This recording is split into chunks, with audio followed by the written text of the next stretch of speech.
di ko ñaanal mu yàgg fi lool te ànd ak wér di siyaar suñu magi taalibe yi fi ne di siyaar mbokk yëpp muy waa association bi képp koo xam ne daal ñëw nga teew fii ñoo ngi lay siyaar di la sant di la gërëm yi tamit si taxawaay bu rafet bi nga xam ne def ngeen ko ñu ànd ko di liggéeyal sëriñ bi. dinaa jël nag def tuuti discours. Je vais parler un peu en français parce que il y a des personnes ici dans l'assemblée qui comprennent pas tout ce qu'on est en train de dire.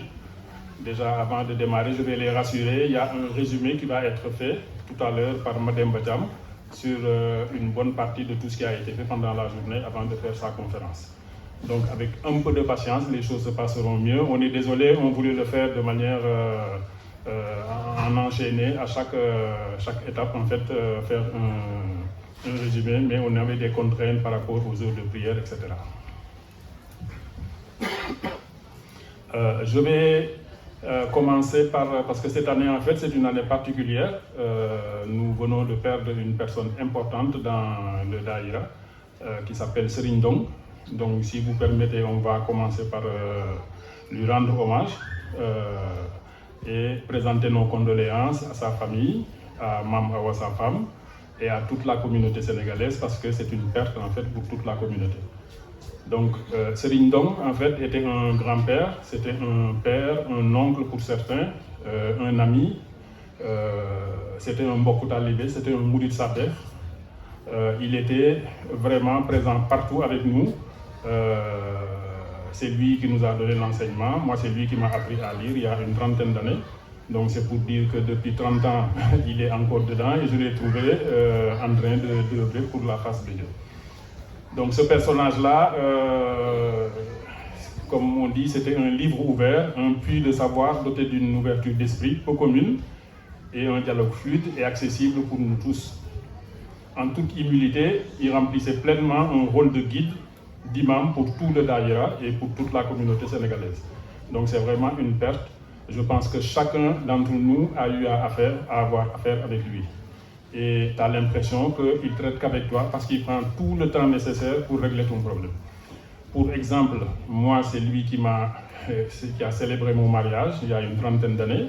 C'est lui qui a baptisé mes enfants. C'est lui qui a célébré le mariage de mes deux filles. Et j'espérais qu'il puisse célébrer le mariage du petit Ahmadou Bambala, mais comme il a trop tardé ce petit, donc voilà, ça s'est enchaîné comme ça. Mais machallah, en tout cas, avant de poursuivre, j'aimerais qu'on prie pour lui, qu'on fasse Fatiha et 11 Ikhlas pour lui et Seigne Cheikh Mbaye, Pape Cheikh aussi, qui nous a quittés aussi pendant le courant de l'année. Donc on fait Fatiha et 11 Ikhlas pour que la terre lui soit légère et que le Tout-Puissant lui réserve le meilleur.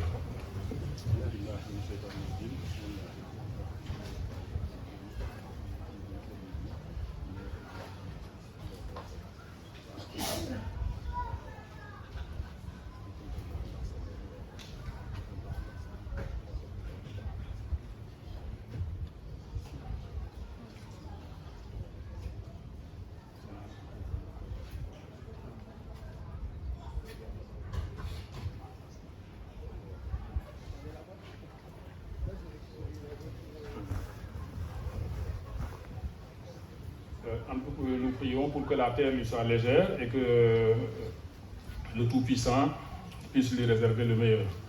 Que le bon Dieu l'accueille au paradis, c'est Barke Al-Khoran, Barke Seydina Mohamed, c'est Barke Chassidaï, c'est Barke Cheikhul Khadim. Inna lillahi wa inna ilayhi raji'un. C'est à Allah que nous appartenons et c'est à lui que nous retournons. Donc cette phrase-là, elle est très importante, on le dit tout le temps, mais je pense que c'est par des moments comme ça qu'il faut vraiment s'arrêter un peu sur le sens de ces choses-là.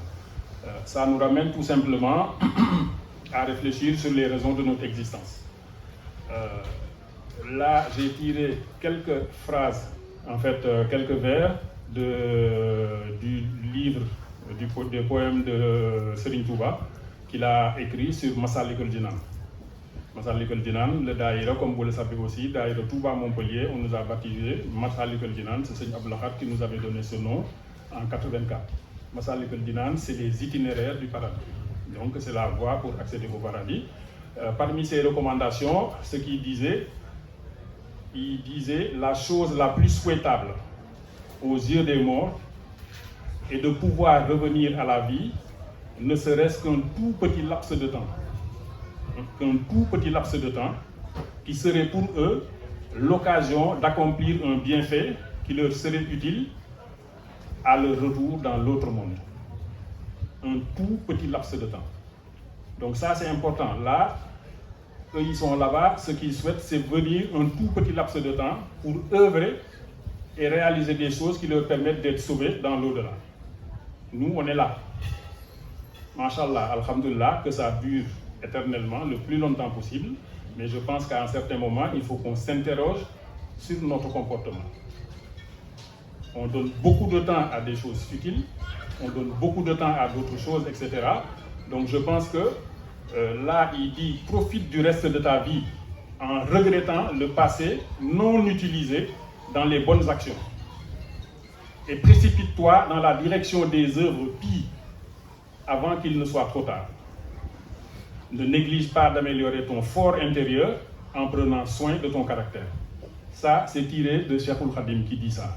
Il dit « Sois, cher frère, parcimonieux dans l'emploi de ton temps, mettant à profit chaque instant de ta vie et chaque respiration, sachant que le temps d'une respiration d'une personne vaut une pierre précieuse sans égal avec quoi on peut acheter un trésor immense. » Je pense que cela va de soi, il n'y a pas besoin de faire de commentaires sur le sujet.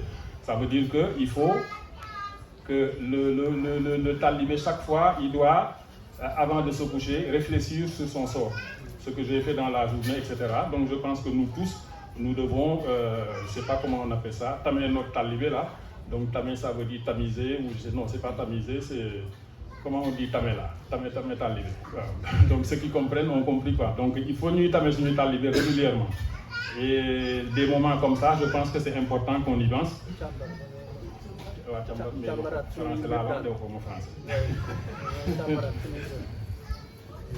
Voilà. Légui, je voulais aussi revenir sur un autre sujet. C'est vraiment quelque chose qui me tient à cœur. C'est de remercier vraiment les gens avec lesquels je partage ce travail-là, donc les membres du Daïra, parce que honnêtement, j'ai jamais vu une telle organisation. C'est pas tant de faire les choses, de poser les repas à temps, etc. C'est une implication collective. Avant, c'était une dizaine de personnes qui géraient le Magal. Aujourd'hui, c'est pratiquement tout le Daïra qui a un rôle dans ce Magal-là. Donc, il n'y a personne qui est spectateur. On est tous acteurs et ça, c'est vraiment une réussite. Ouais. Hier, j'avais vu des cellules de réunion, on était là, il y avait 5 sortes qui étaient là-bas en train de coordonner d'autres choses, d'autres étaient là-bas, le courriel était là. Chacun était en train de réfléchir pour que le Magal se passe dans de meilleures conditions. Je pense que ça c'est vraiment une réussite. Et puis en plus c'est sans rechigner, on est content en fait. Et pourtant ce qu'on est en train de réaliser, c'est pas simple. Tout ce qu'on a organisé en si peu de temps, il y a des gens qui n'ont pas dormi, Sokhna Diarra qui est malade, etc. Et toutes ces choses-là, il y en a d'autres qui sont malades, d'autres qui...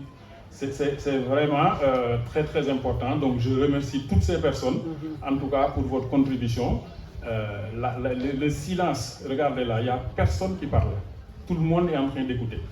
C'est des choses, c'est rare d'avoir ça dans une assemblée. C'est très rare. Serigne Ablaye Diop du Kuréel de Hizbut Tarqiyyah, quand il est passé ici, il a fait le même témoignage. Quand on est parti à Marseille, je l'ai récupéré à Marseille, c'était le Magal de Sokhna Diarra. Les femmes étaient là-bas, mais impossible. Il a fait un discours, mais impossible lui-même de s'entendre. C'était impossible.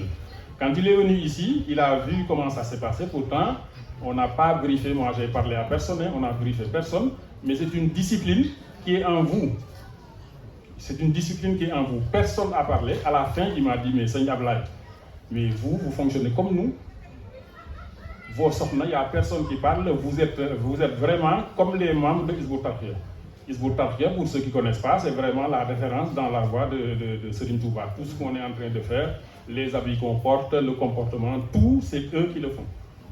Donc, c'est un témoignage, et Ablaye Diop, c'est le responsable du conservatoire national de Hizbut Tarqiyyah. Donc, une personne comme ça, quand il arrive et qui constate ces choses-là, c'est que c'est très très important.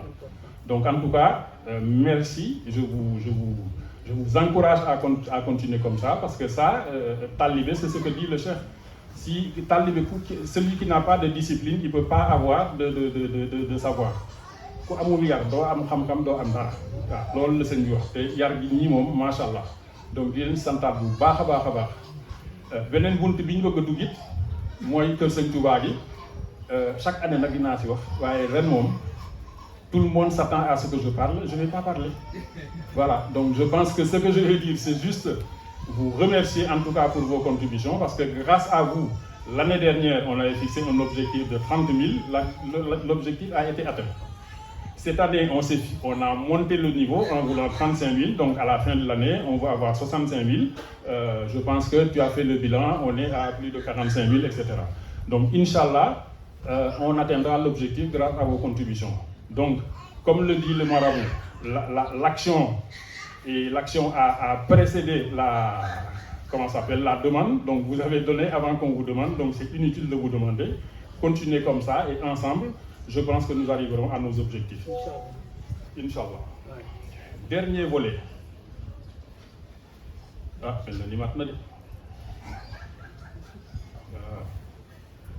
oui. Je voulais parler un peu du Magal aussi, parce qu'il y a certaines personnes qui ne connaissent pas le Magal, donc j'avais préparé un petit topo sur le sujet. Voilà. Donc comme je dis, le Grand Magal, en fait, ce n'est rien d'autre qu'une action de grâce, une manifestation de reconnaissance à l'endroit du Seigneur.